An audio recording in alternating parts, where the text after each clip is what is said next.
मैं भारत को भारतीयता की मान्यता के आधार पर फिर से खड़ा करना चाहता हूं, उस काम में लगा और वर्षों वर्षों तक आपको मालूम है यूरोप और अमेरिका में झगड़ा होता रहा। 25 दिसंबर से नया साल शुरू हो और काफी दिनों तक वो चलता रहा। फिर झगड़े के बाद बदल के 1 जनवरी से नया साल शुरू होना बताया गया। अब 1 जनवरी से उनके यहां नया साल शुरू होता है, उसके पीछे का कारण पूछो, कुछ कारण नहीं मालूम है कि 1 जनवरी को ही नया साल क्यों होता है, 15 जनवरी को क्यों नहीं हो सकता, 20 को क्यों नहीं हो सकता, या मार्च में क्यों नहीं हो सकता, अप्रैल में क्यों नहीं हो सकता। वो कहते हैं कि बहुत लंबा झगड़ा था, 25 दिसंबर और 1 जनवरी के बीच में वो झगड़ा सुलझ गया, 1 जनवरी कर लिया गया। 25 दिसंबर को तो फिर भी अर्थ उनके यहाँ समझ में आता है, ईसा मसीह से जुड़ा हुआ है, लेकिन 1 जनवरी तो कुछ भी समझ में नहीं आता किससे जुड़ा हुआ है। और इस देश में ऐसा बेहूदगी वाला हिसाब किताब बन गया है कि 31 दिसंबर की रात को और 1 जनवरी की सुबह देश के मुंबई, दिल्ली, मद्रास, बेंगलोर आदि आदि बड़े शहरों में होटल बुक किए जाते हैं, रात भर पार्टियां चलती हैं, कान फोड़ू संगीत बजाया जाता है और पता नहीं क्या क्या सब व्यभिचार किया जाता है। वो नए वर्ष मनाने का हमने पूरा नकल करके पश्चिम से या यूरोप अमेरिका से अपने जीवन में बसा लिया। और भारत में अगर हम नए वर्ष की बात करें तो भारत के अलग अलग क्षेत्रों में नए वर्ष मनाने की अलग अलग परंपरा है। जैसे आसाम में नया वर्ष बिहू से शुरू होता है, तो बिहू का कोई गहरा अर्थ है हमारे समाज जीवन में, हमारे राष्ट्र जीवन में। बिहू के पीछे पूरी संस्कृति है और पूरी की पूरी सभ्यता का दर्शन है, इसके लिए बिहू है और उसके साथ नए वर्ष की शुरुआत है। इसी तरह दक्षिण में हम चले जाएं तो मानते हैं कि ये दिन खास है, ये दिन खास है। उत्तर में, दक्षिण में, पूर्व में, पश्चिम में। अब ये पश्चिम भारत में गुजरात के लोगों के लिए बहुत महत्व का दिन है, दीपावली वाला। तो दीपावली के अगले दिन से वो नए वर्ष की शुरुआत मानते हैं, क्योंकि व्यापार के हिसाब से वो उनका सारा हिसाब है।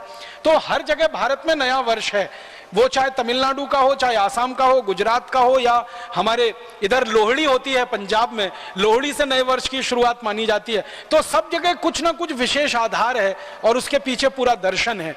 यूरोप और अमेरिका में तो न कोई आधार है न कोई दर्शन है, फिर भी हमने नकल करके 1 जनवरी को नया वर्ष मनाना शुरू कर दिया। जनवरी गिनते हैं, फरवरी गिनते हैं, मार्च है, अप्रैल है, मई है, जून है, जुलाई है, अगस्त है, सितंबर, अक्टूबर, नवंबर, दिसंबर। ये पूरी की पूरी अंग्रेजियत की पद्धति है, विदेशी पद्धति है।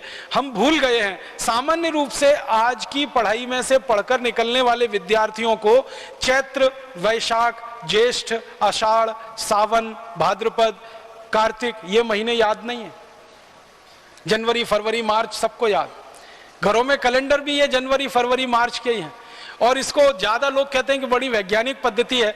मेरे समझ में नहीं आया, रोमन में कुछ शब्द होते हैं जिनको इस्तेमाल किया गया है जनवरी, फरवरी, मार्च के लिए।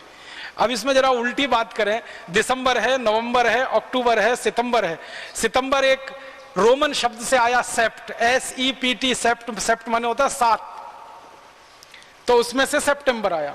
ऑक्ट, OCT, ऑक्ट है माने 8, उसमें से अक्टूबर आया। और ये नवम का जो NOV है ना, ये जो है ना 9 है, और दिसंबर का 10 है। अब अगर आप देखेंगे वास्तव में तो सितंबर 7वां महीना होना चाहिए रोमन के हिसाब से, और इन्होंने नकल की, अंग्रेजों ने रोमन लोगों की, तो सितंबर बनाया। तो सितंबर 7वां महीना होना चाहिए। कौन सा है? 9वां है। अक्टूबर 8वां महीना होना चाहिए। कौन सा है? 10वां है। नवंबर 9वां महीना होना चाहिए। कौन सा है? 11वां है। दिसंबर 10वां महीना होना चाहिए। कौन सा है? 12वां है। कितनी अवैज्ञानिक पद्धति है महीने के गणना की, और इसका कोई अर्थ भी नहीं है।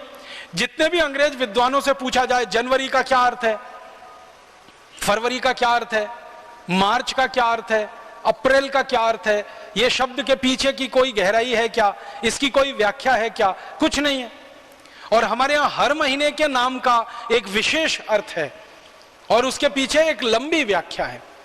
वो चाहे कार्तिक हो, चाहे भाद्रपद हो, चाहे सावन का महीना हो, श्रावणी हो, कोई भी महीना है, उसके पीछे एक विशेष विश्लेषण है और एक लंबा उसके पीछे आधार है।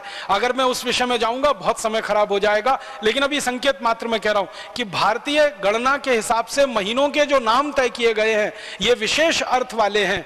अंग्रेजी पद्धति से जो हम नामकरण करते कोई अर्थ ही नहीं है और कोई बताता भी नहीं है उनके बारे में।